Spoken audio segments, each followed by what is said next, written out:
Hello, everybody. Fancy meeting you here. Come here often? X, are you okay? This is X, and he's a great guy, high IQ. He's a high IQ individual. And he's got this, check out this cool chain he's got.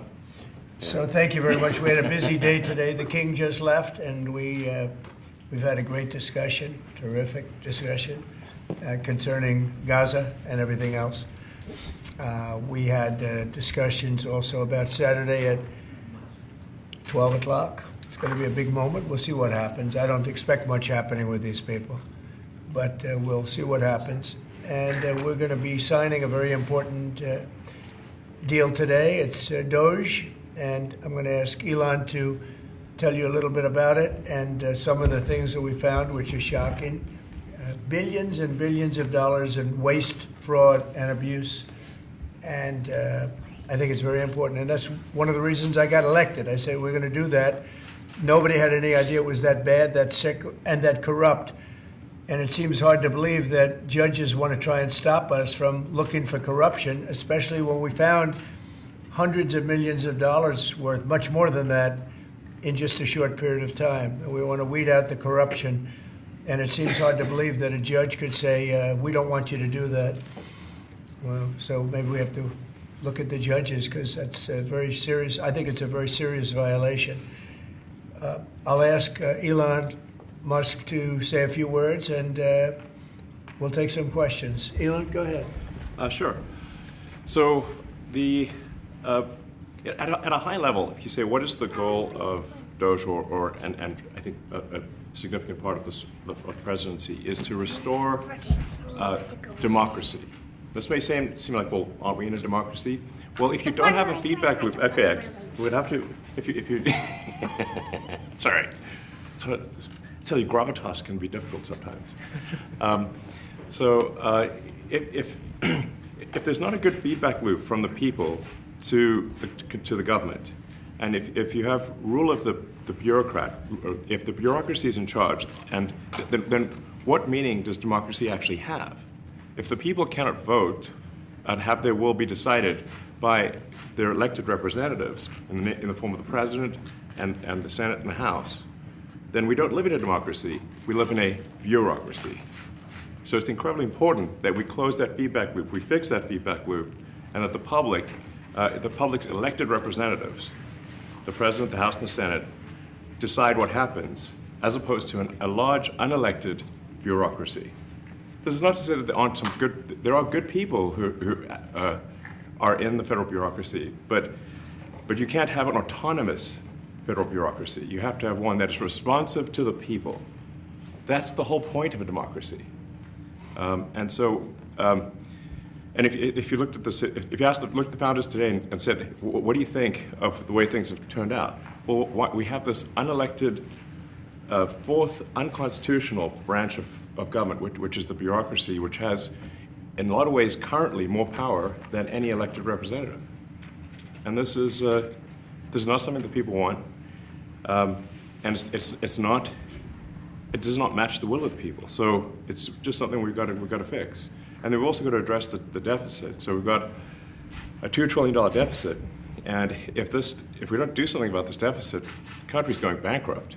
I mean, it's really astounding that the interest payments alone on the national debt exceed the Defense Department budget, which is shocking, because we spend a lot of money on defense. But if that just keeps going, we're essentially going to bankrupt the country. So what I really want to say is, like, it's not optional for us to reduce the federal expenses. It's essential. It's essential for America to remain solvent as a country, and it's essential for America to have the resources necessary to provide things to its citizens and not simply be servicing vast amounts of debt. And also, could you mention some of the things that your team has found, some of the crazy numbers, including the woman that walked away with about $30 million, right, etc.? Well, we do find it sort of rather odd that there are quite a few people in the bureaucracy who have ostensibly a salary of a few $100,000, but somehow manage to accrue tens of millions of dollars in net worth while they are in that position, which is, what happened at USAID. We're just curious as to where it came from. Maybe they're very good at investing, in which case we should take their investment advice, perhaps. But just there seems to be mysteriously they get wealthy. We don't know why. Where does it come from? And I think the reality is that they're getting wealthy at the taxpayer expense. That's the honest truth of it. So, we're looking at, say, if you look at, say, Treasury, for example, basic controls that should be in place, that are in place in any company, such as making sure that any given payment has a payment categorization code, that there is a comment field that describes the payment, and that if a payment is on the do not pay list, that you don't actually pay it.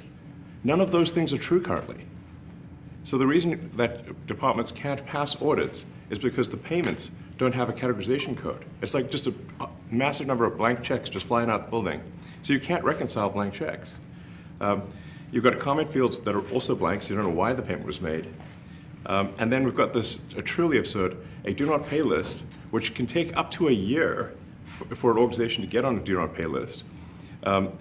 And this, we're talking about terrorist organizations, we're talking about known fraudsters, known aspects of waste, known things that do not match any congressional appropriation, can take up to a year to get on the list, and even once on the list is not used. It's mind-blowing. So what we're talking about here, we're really just talking about adding common sense controls that should be present, that haven't been present. So you say, like, well, how could such a thing arise? That seems crazy. When you understand that really everything is geared towards complaint minimization, so then you understand the motivations. So if people receive money, they don't complain, obviously.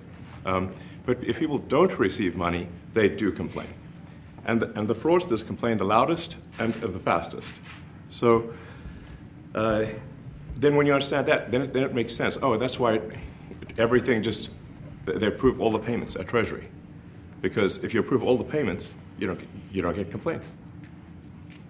But now we're saying that, no, actually, we are going to complain. If money is spent badly, if your taxpayer dollars are not spent in a sensible and frugal manner, then that's not okay. Your tax dollars need to be spent wisely on things that matter to the people. I mean, these things, like, it's just common sense. It's not draconian or radical, I think. It's really just saying, let's look at each of these expenditures and say, is this actually in the best interest of the people? And if it is, it's approved. If it's not, we should think about it. So, there's crazy things like just cursory examination of Social Security, and we've got people in there that are 150 years old. Now, do you know anyone who's 150? I don't. Okay. They should be on the Guinness Book of World Records. They're missing out. So, that's a case where, like, I think they're probably dead. It's my guess. Or they should be very famous, one of the two. And then there's a whole bunch of Social Security payments where there's no identifying information. Well, like, why is there no identifying information? Obviously, we want to make sure that people who deserve to receive Social Security do receive it, and that they receive it quickly and accurately. I'll tell you another crazy thing. So, one of the things is, like, we are actually, I think, a great anecdote, because we're told the most number of people that could retire possibly in a month is 10,000. We're like, well, why is that? Well, because all the retirement paperwork is manual on paper. It's manually calculated, then written down on a piece of paper. Then it goes down a mine. And, like, what do you mean a mine? Like, yeah, there's a limestone mine where we store all the retirement paperwork. And you look at a picture of this mine. We'll post some pictures afterwards. And this mine looks like something out of the 50s because it was started in 1955. So it looks like it's like a time warp. And then the speed, the limiting factor is the speed at which the mine shaft elevator can move determines how many people can retire from the federal government. And the elevator breaks down sometimes, and then nobody can retire. Doesn't that sound crazy? There's like 1,000 people that work on this. So I think if we can take those people and say, like, you know what, instead of working in a mine shaft carrying manila envelopes to, boxes in a mine shaft. You could do practically anything else, and you would add to the goods and services of the United States in a more useful way. So anyway, so I think that's an example. At a high level, if you say how do we increase prosperity, is we get people to shift from roles that are low to negative productivity to high productivity roles. And so you increase the total output of goods and services, which means that there's a higher standard of living available for everyone. That's the actual goal. Everyone's very quiet, by the way. So are people normally this quiet? Your detractors, Mr. Musk, what? including a lot of Democrats. I have detractors? You do, sir. I don't believe it. Say that you're orchestrating a hostile takeover of government and doing it in a non-transparent way. What's your response to that criticism? Well, first of all, you couldn't ask for a stronger mandate from the public. The public voted. We have a majority of the public voting for President Trump. We won the House. We won the Senate. The people voted for major government reform. There should be no doubt about that. That was on the campaign. The president spoke about that at every rally. The people voted for major government reform, and that's what the people are going to get. They're going to get what they voted for. And a lot of times, people that don't get what they voted for, but in this presidency, they are going to get what they voted for. And that's what democracy is all about. Mr. Musk, the White House says that you will identify and excuse yourself from any conflicts of interest that you may have. Does that mean that you are, in effect, policing yourself? What are the checks and balances that are in place to ensure that there is accountability and transparency? Well, we actually are trying to be as transparent as possible. In fact, we post our actions to the DOGE handle on X and to the DOGE website. So all of our actions are maximally transparent. In fact, I don't think there's been, I don't know of a case where an organization has been more transparent than the DOGE organization. So, and the kind of things we're doing are, I think, very, very simple and basic. They're not, what I mentioned, for example, about Treasury, just making sure that payments that go out, taxpayer money that goes out, is categorized correctly, that the payment is explained, that organizations on the do not pay list, which takes a lot to get there, that actually are not paid, which currently they are paid. These are not individual judgment decisions. These are about simply having sensible checks and balances in the system itself to ensure that taxpayer money is spent well. So it's got nothing to do with, say, a contract for some company of mine at all. But if there is a conflict of interest when it comes to you yourself, for instance, you've received billions of dollars in federal contracts when it comes to the Pentagon, for instance, which the president, I know, has directed you to look into. Yeah. Are you policing yourself in that? Is there any sort of accountability check and balance in place that would provide any transparency for the American people? Well, all of our actions are fully public. So if you see anything, you say, wait a second, hey, Elon, that seems like maybe that's, there's a conflict there. It's not like people are going to be shy about saying that. They'll say it immediately. Including you yourself. Yes. But transparency is what builds trust, not simply somebody asserting trust. So not somebody saying they're trustworthy, but transparency, so you can see everything that's going on. And then you can see, am I doing something that benefits one of my companies or not? It's totally obvious.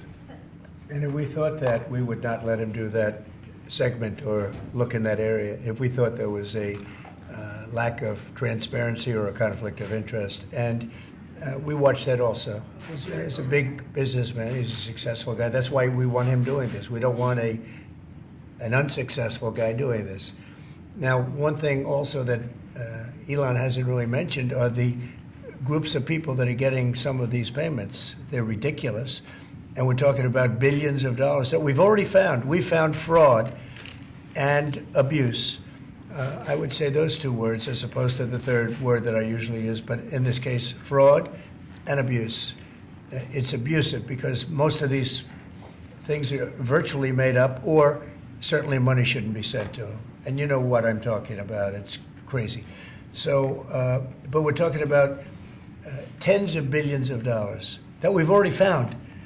And now a judge who's an activist judge wants to try and stop us from doing this. Why? Why would they want to do that? I campaigned on this. I campaigned on the fact that I said government is corrupt.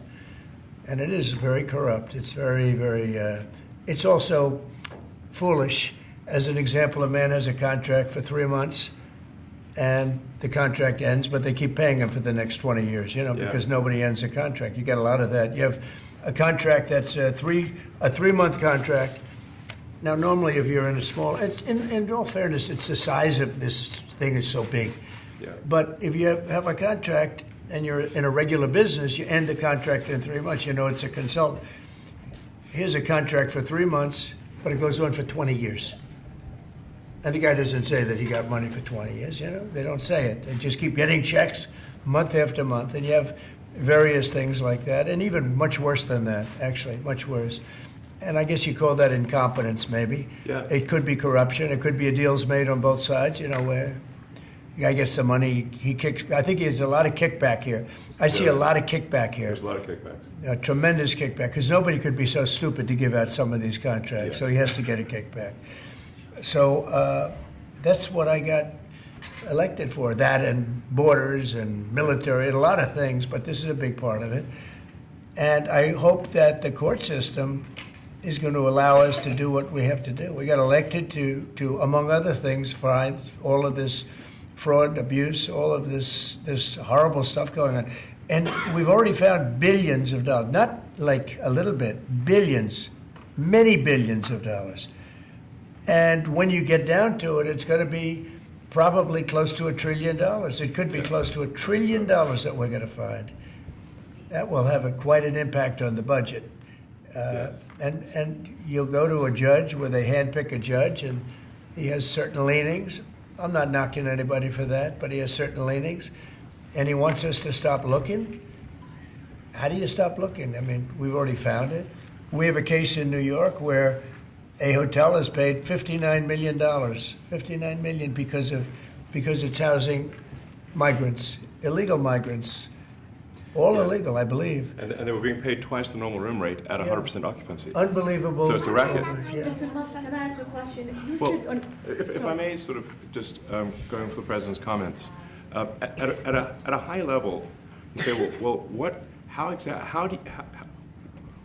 are the two ingredients that are really necessary in order to cut the budget deficit in half from $2 trillion to $1 trillion? And it's really two things: competence and caring. And if you add competence and caring, you'll cut the budget deficit in half. And I fully expect to be scrutinized and get a daily proctology exam, basically. Might as well just camp out there. So it's not like I think I can get away with something. I'll be scrutinized nonstop. But with the support of the president, we budget deficit in half from $2 trillion to $1, and then with deregulation, because there's a lot of sort of regulations that don't ultimately serve the public good. We need to free the builders of America to build. And if we do that, that means I think we can get the economic growth to be maybe 3-4%, maybe 5%.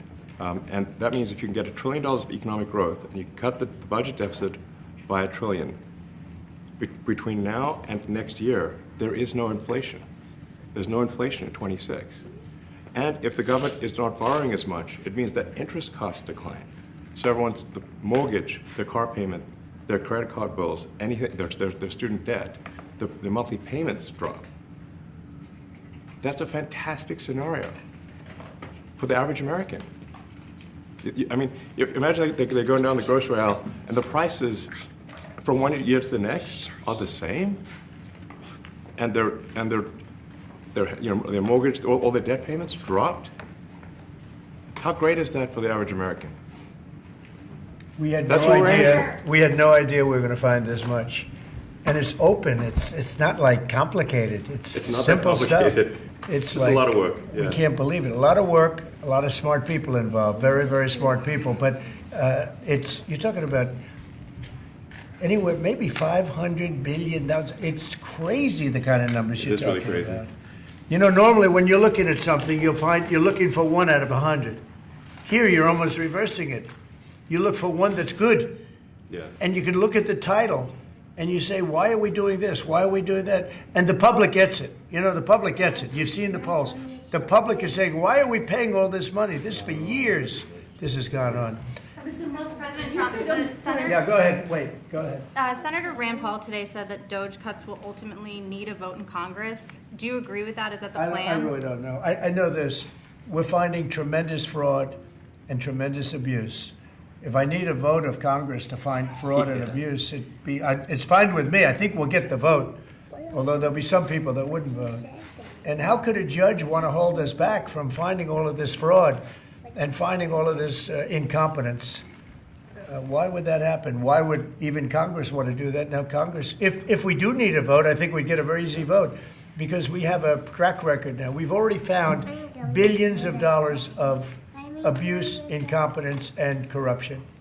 A lot of corruption. If a judge does block one of your policies, part of your agenda, will you abide by that ruling? Will you comply Well, I with that always order? abide by the courts, and then I'll have to appeal it. But then what he's done is he slowed down the momentum. And it gives crooked people more time to cover up the books.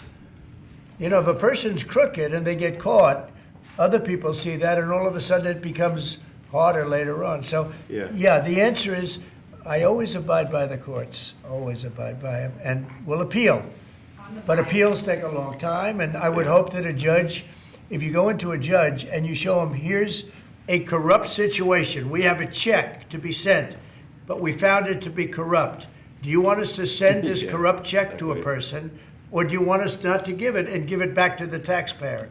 I would hope a judge would say, don't send it, give it back to the taxpayer. Yeah, if I can add to that, what we're finding is that a bunch of the fraud is not even going to Americans.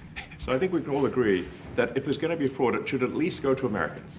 But a bunch of the fraud rings that are operating in the United States and taking advantage of the federal government, especially in the entitlements programs, are actually foreign fraud rings. They're operating in other countries and actually exporting money to other countries. We should stop that. Mr. Musk, And this is big numbers. Talk about $100 to $200 billion a year. Sure. Serious money. Mr. Musk, you said on X that an example of the fraud that you have cited was $50 million of condoms was sent to Gaza. But after fact-check this, apparently Gaza in Mozambique, and the program was to protect them against HIV. So can you correct the statements? It wasn't sent to Hamas, actually. It was sent to Mozambique, which makes sense why condoms was sent there. Yeah. And how can we make sure that all the statements that you said were correct, so we can trust what you say? Well, first of all, some of the things that I say will be incorrect and should be corrected. So nobody's going to bat 1,000. I mean, we will make mistakes, but we'll act quickly to correct any mistakes. I'm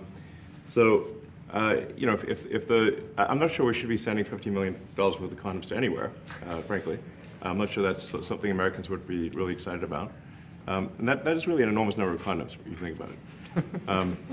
If it went to Mozambique instead of Gaza, I'm like, okay, that's not as bad, but still, why are we doing that?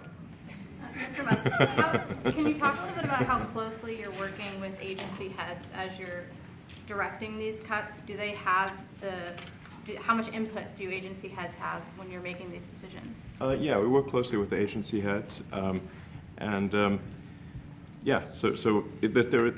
are sort of checks in place. So it's not just us just going in and doing things willy-nilly. It's in partnership with the agency heads, and I check frequently with the president to make sure that this is what the president wants to have happen.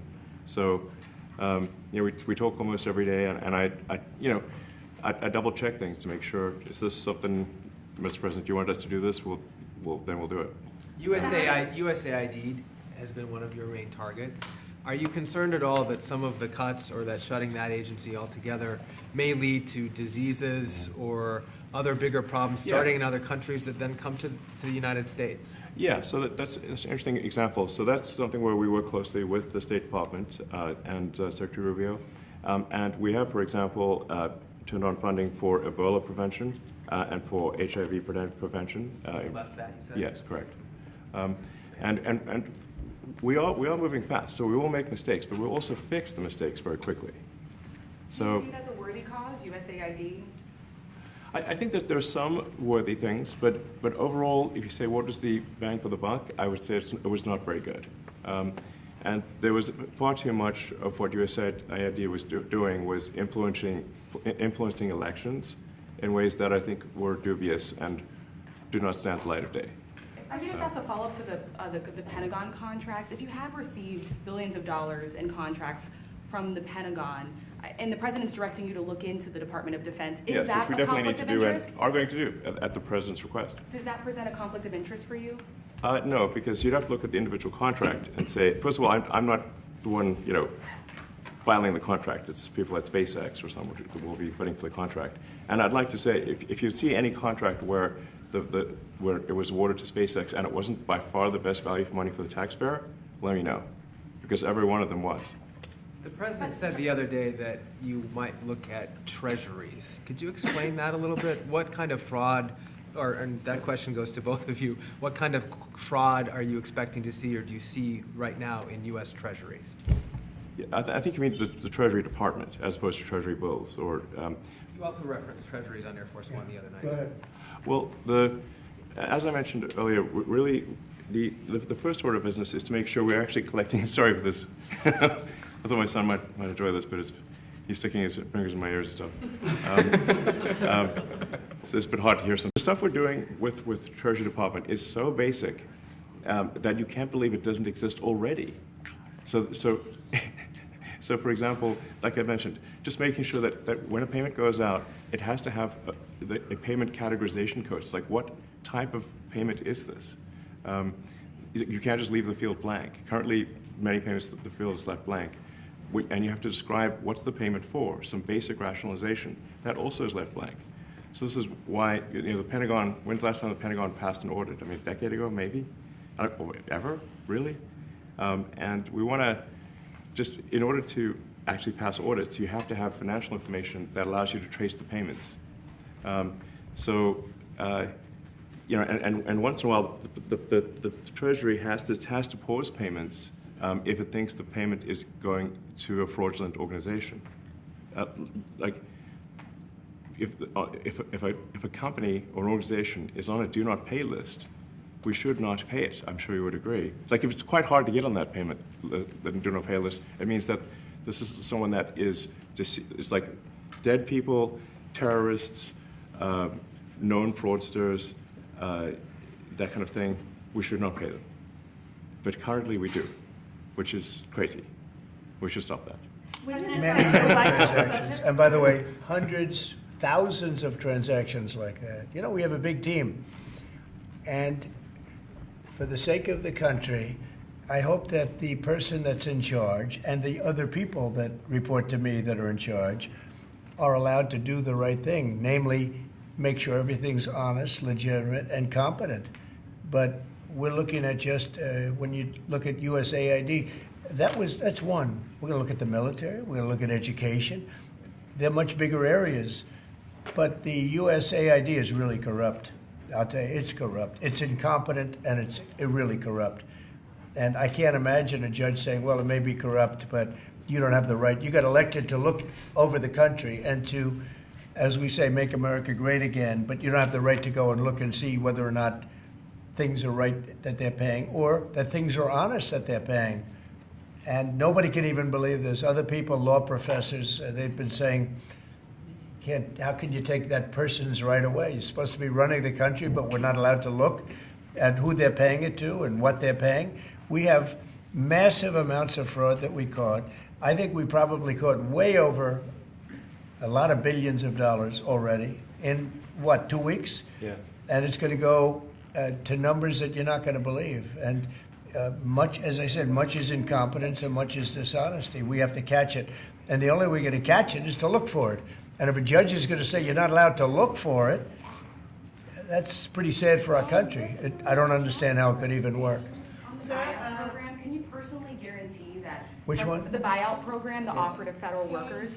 Can you personally guarantee that the workers who opt in to resign now will be paid through Well, September? they'll get their money, but they're getting a good deal. They're getting a big buyout. And what we're trying to do is reduce government. We have too many people. We have office space. It's occupied by 4%. Nobody's showing up to work because they were told not to. And then Biden gave them a 5-year pass, some of them, 48,000 of them, gave them a 5-year pass, that for 5 years you don't have to show up to work. And let me tell you, this is largely, much of this stuff is because of Biden. It's his fault. He allowed this country, what he did on our border. What he did on our border is almost not as bad as what he did with all of these contracts that have come out. It's a very sad day when we look at it. I can't even believe it. But many contracts just extend, and they just keep extending, and there was nobody there to correct it. And that cannot be, I can't imagine that could be held up by the court. Any court that would say that the president or his representatives, like Secretary of the Treasury, Secretary of State, whatever, doesn't have the right to go over their books and make sure everything's honest. I mean, how can you have a country? You can't have anything that way. You can't have a business that way. You can't have a country that way. Hey, thank you very much, everybody. Thank you. Thank you, press. Thank you, press. Head out. Coming back tonight. Mark Fogel will be at the White House tonight at about 10 o'clock. If you want to come over, you can say hello to him. Did you guys give anything in return? Not much. No, they were very nice. We were treated very nicely by Russia, actually. I hope that's the beginning of a relationship where we can end that war and millions of people can stop being killed. They've lost millions of people. They lost, in terms of soldiers, probably 1.5 million soldiers in a short period of time. We got to stop that war. And I'm interested primarily from the standpoint of death. We're losing all those soldiers. And they're not American soldiers, they're Ukrainian and Russian soldiers. But you're probably talking about 1.5 million. I think we got to bring that one to an end. Okay? Thank you. Thank you very much. Thank you. We're moving. Let's go. Let's move. Thank you. We're moving. 10 o'clock. 10 Thank o'clock you. tonight at the White House. All right, guys. Thanks, everybody. Let's head out. Thank you. See you later. Yeah, it's a lot. Thank you, guys. Thanks, guys. Right behind the